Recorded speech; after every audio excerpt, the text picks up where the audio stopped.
organizations ask me where can they start with digital transformation. In fact, I was talking with one last night, a large fast food conglomerate.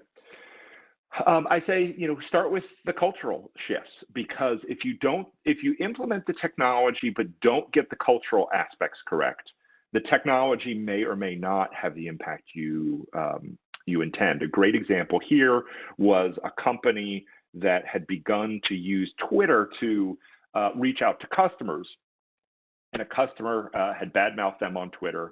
And so the team had gotten together and they had a meeting and they escalated the response up to their boss, and they responded on Twitter about 10 days later to that negative comment. And 10 days in Twitter time is just, an eon. Everything had passed. And so without the ability to sort of move the decision-making processes forward in a faster time frame, it didn't matter the technology.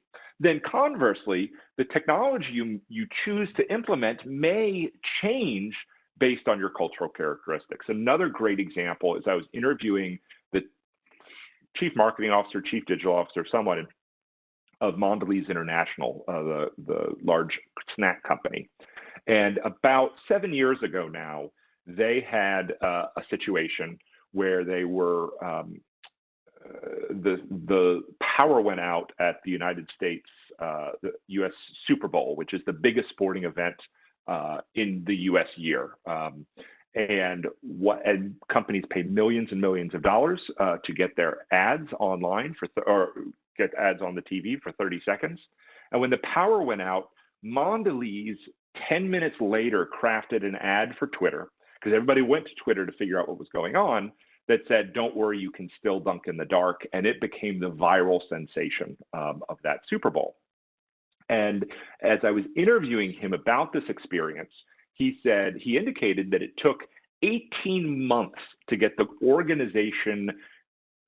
organizational processes in place to be able to respond that quickly.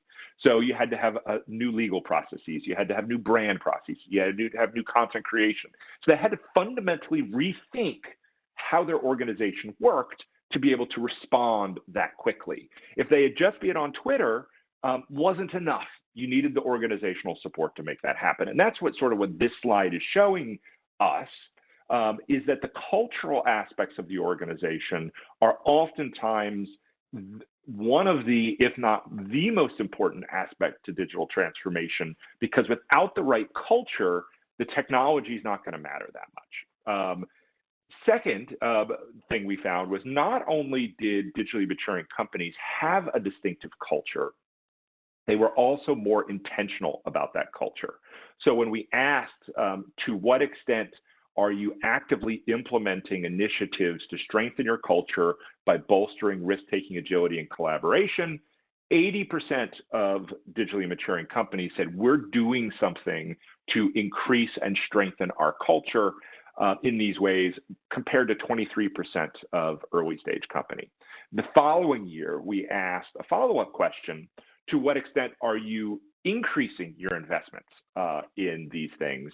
Digitally maturing companies were also more likely to report increasing. Not only were they doing more now, they were also prepared to invest more time, energy, and money to making this happen. Third, in this culture aspect, is digitally mature companies also were more likely to say that culture was a means that they drive digital business adoption. So we asked this question: how does your organization primarily drive digital business adoption and engagement?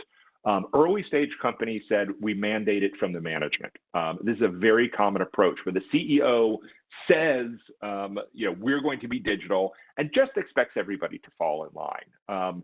And that rarely works well. We talk in the book how digital transformation, you absolutely need CEO and senior leadership support, but it also has to come from the bottom up as well. Because if it's just mandated from the management, we saw throughout our research a huge disconnect between how the C-suite saw things and how lower level employees saw things. So a great example, was one interviewee, lower level employee at a healthcare goods company. She said that the company had adopted Twitter or internal Yammer or something, Chatter, one of the enterprise social media tools. And she said, our CEO's on there all the time communicating, I don't have time to do it. I've got too much of my day job to get done. And we see this disconnect between senior leadership and lower level employees, where you get the technologies in place, but employees either don't have the time, don't have the willingness, don't have the interest, don't have the skills necessary to use those technologies effectively. And so mandating for management is rarely, alone I should say, is rarely an effective means of digital transformation. The second step is digitally maturing or developing companies. Middle group says they just expect employees to be motivated to embrace digital business opportunities. We call this the if you build it, they will come approach to digital transformation, which is borrowed from the Kevin Costner movie in the 1980s called Field of Dreams, that, okay, if we just provide our employees with the technologies they need, then they're going to know how to use them. They're going to know how to adopt them to do business differently. One thing I speak about in when I'm teaching classes, when I teach my class on social media, digital business, and emerging technologies, I actually teach it to both undergraduate and graduate degree students at the same time. So we have 18 to 22-year-olds and say 27 to 37-year-olds in the same classroom. And what that does is the younger students have a very strong procedural understanding of technology. They're very facile on the latest social media tools. They have the hottest new tech gadgets, and they're really good at knowing how to use them from a procedural perspective. The older people may lag in the procedural things. A lot of them aren't up to date with the latest trends in technology. But once I educate them on the sort of the basics of what's going on now, they're much quicker to grasp the strategic applications of technology, that the younger students just don't have that business experience to understand how some of these tools would be relevant in the workplace. And so I find that the conversation between younger employees who are procedurally savvy and the older employees who are strategically savvy to be a good conversation to have. And so if you just expect employees to be motivated and they only possess either the strategic knowledge or the procedural knowledge, those are going to fall flat, because you need really both of those. Know how to use the tools as well as the business case for using those tools to really drive change. If you look at maturing companies, digitally maturing companies report that they drive digital business transformation through cultivating a strong business culture that strives for risk-taking, collaboration, agility, and continual learning. These things taken together suggest that we might see a phenomena of the rich getting richer. By this, I mean the digitally maturing companies actually begin to pull away from the developing and early stage companies, because what we see is this virtuous cycle that digitally maturing companies have a distinctive culture. They're more likely to be investing and increasing the investment in that culture, and they're using culture to drive further digital business transformation. And those things tend to compound and build on each other to gather steam. And so I am somewhat concerned that we're going to see this widening gap between the digital haves and have-nots, between the maturing companies and those that are being left behind.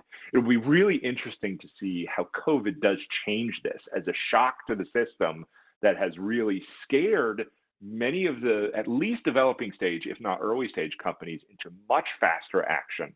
One of my interviewees recently said, and I may have shared this before, when the tide goes out, you see who's been swimming naked.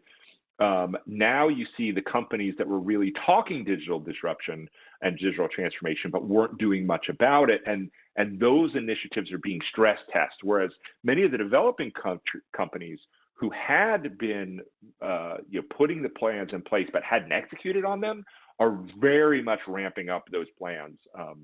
This respondent said that they'd executed 3 years worth of digital transformation plans over the course of 3 months. The good news here, however, is I do think if you approach digital transformation in the right way, your companies can gain momentum.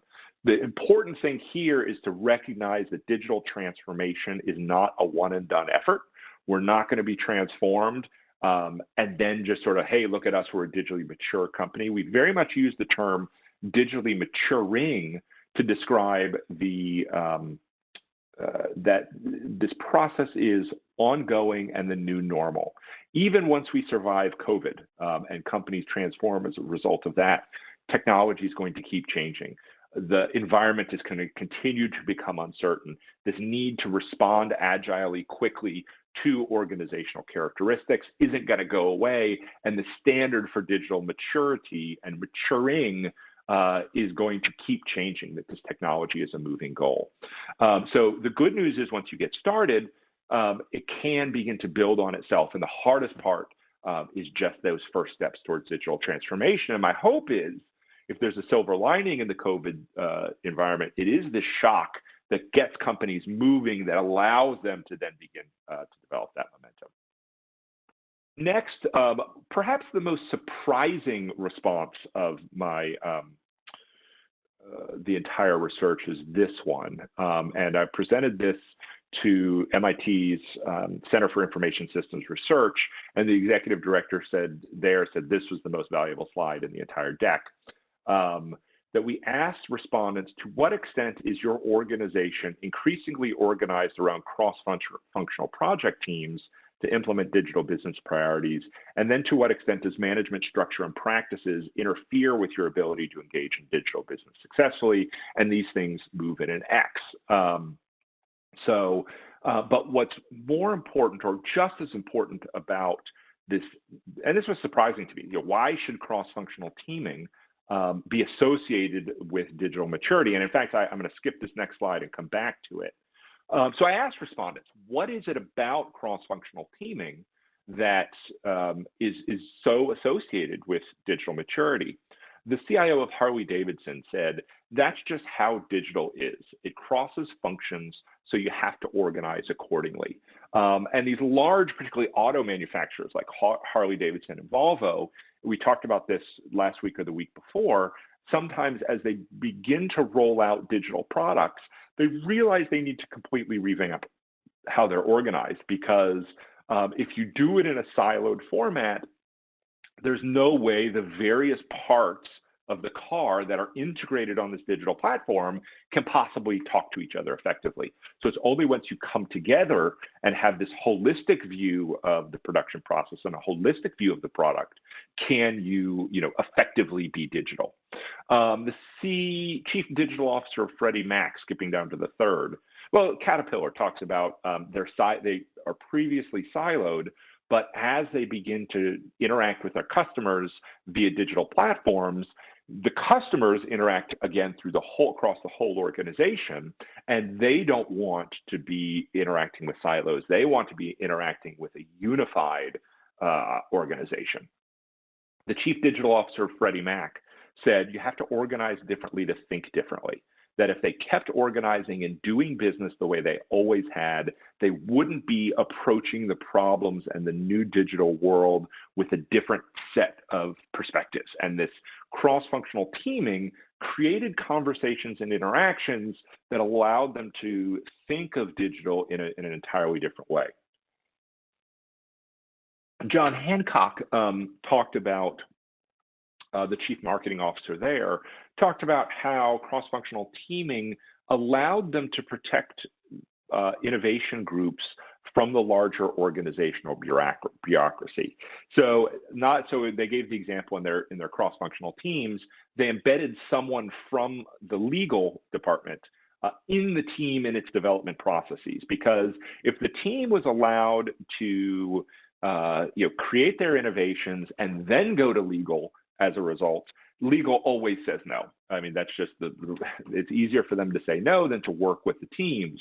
Whereas if you had somebody from legal embedded in the team, they could help the team craft their innovations in a way that was as compliant to the regulations as they possibly could, and they could give where compromises, were able to be made. And so having legal as a part of the development process from the very beginning changed that conversation and made it a part of, made legal consideration and compliance considerations an integral part of the development process. So when you got to the end, you didn't run into the roadblock of the bureaucracies.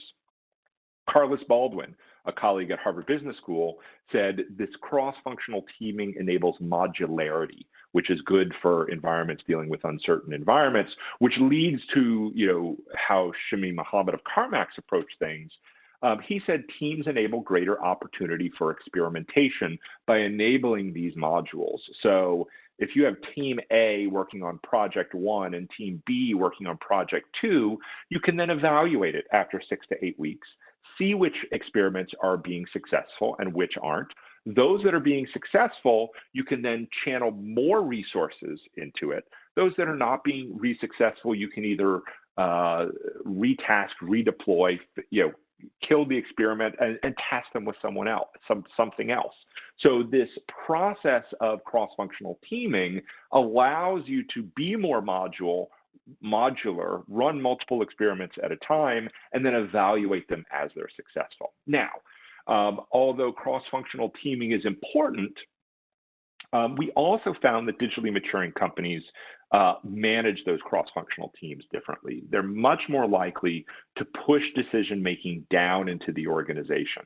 Only 18% of early-stage companies, or 18 to 20% of early-stage companies, compared to 50 to 60% of maturing companies, give these teams the autonomy to accomplish their goals to a significant degree. And this is, again, one thing that we're finding in the post-COVID world, that many organizations have been forced into cross-functional teaming because you just can't respond as a unified organization if every silo is doing something different.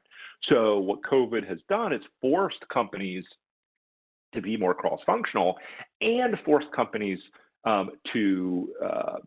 to give these teams greater autonomy for accomplishing their goals, simply because the old bureaucratic processes by which these teams had been monitored no longer exist. And so teams have been given much greater autonomy, much greater freedom, at least in some companies, to accomplish their objectives.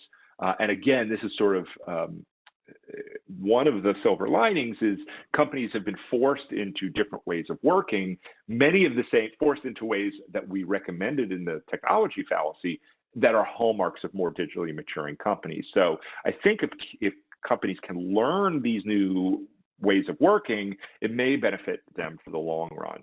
Skipping ahead, so this is what we just talked about. Cross-functional team leaders have considerable autonomy regarding how to accomplish team goals. In this version of the question, ranging from 70% in maturing companies, or 69, down to less than 40% in early. Second question, does your organization effectively evaluate the performance of cross-functional teams as a unit instead of evaluating the performances of the individual people on that team? Again, 54% of maturing compared to 20% of early.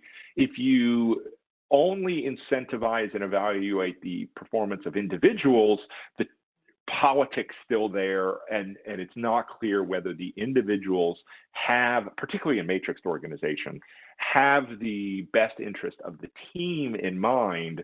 Whereas if you evaluate the cross-functional team as a unit, it's clear the incentives are aligned amongst the players on the team for getting things right.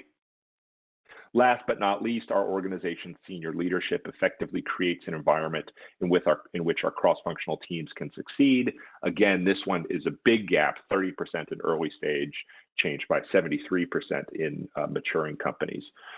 So what we see is not only do digitally maturing companies are more likely to be organized according to cross-functional teams, they're also managing those cross-functional teams in very different ways that enables the type of agility. And that's really what we're doing here, is what this enables is a more agile organization because things no longer have to move up and down, approvals up and down the bureaucratic chain. The teams can respond more quickly. And that's, if we go back to Mondelez and their response at the US Super Bowl, that's essentially what they did. They created a cross-functional team, got everybody in the same room, and empowered them to act quickly. And that's the 18 months of change that was necessary to enable that team to be agile enough to respond at the Super Bowl in 10 minutes. And I think that agility is only going to help not only over the last 3 months, but over the next 12 to 18 months, as we're facing conditions of considerable uncertainty. Somebody asked me last week, do I still recommend planning on a 10 to 20 year time frame? And it was a great question because it forced me to reflect and say no, because I think we're going to have a decade's worth of change and uncertainty over the next 12 to 18 months. So the greater opportunity that you can empower these teams to respond, still have to communicate well, still have to have the organizational vision for what the overall goal of the organization is and strategic priorities, but then giving those teams leverage and leeway to accomplish those strategic priorities is the key. And this is, I think back to the military organization of the military here, where the old adage is no plans survive first contact with the enemy. That platoon, like leaders of lower level units, have an understanding of what's called commander's intent. Okay, this is what we're trying to accomplish. Here's plan A, but when plan A falls apart, you figure out how to accomplish commander's intent. As a lower level unit leader. That's sort of the principle that we're looking for in organizations.